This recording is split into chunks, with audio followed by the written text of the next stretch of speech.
तुम मान को पुणी थे अनुरोध करी जे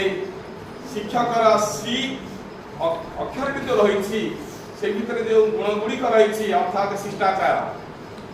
सी है शिष्टाचार शिष्टाचार को केबे आम भूलवा ना श्रृंखलित मनोभाव आम के विशृंखलित होगा ना जदि आम विशृंखलित होगा आम चरित्र को आम नष्ट करदेवा ताले निश्चित भाव आमको अनुसरण कर रही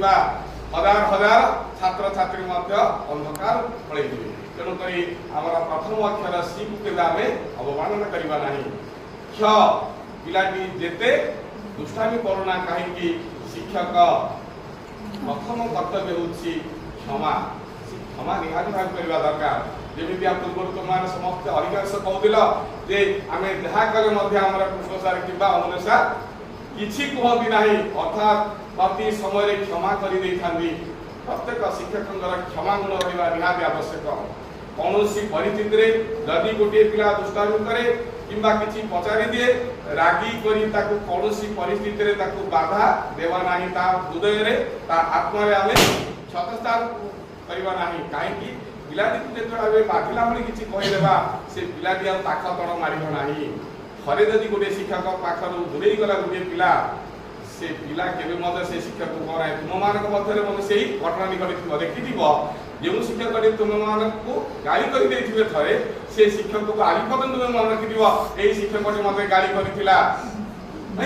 तेणु से जेहेतु आमर आत्मा से समय बारी आम जो जन शिक्षक है आम एमती कम करवा जमी कौन पिलार आत्मा के बाधक ना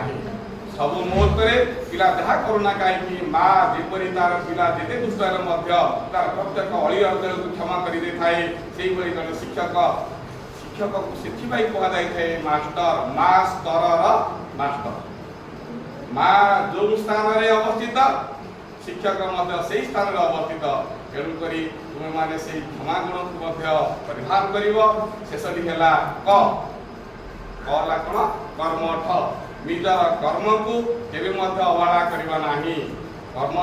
जो समय जो परिस्थिति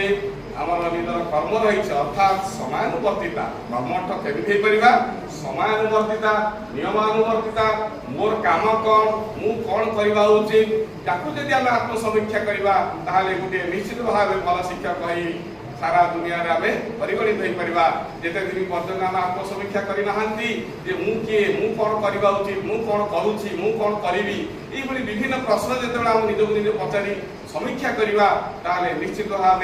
आम निजक सुधारी देवा ये जो विशृंखलित पथर आम गति कर विशृंखलित पथर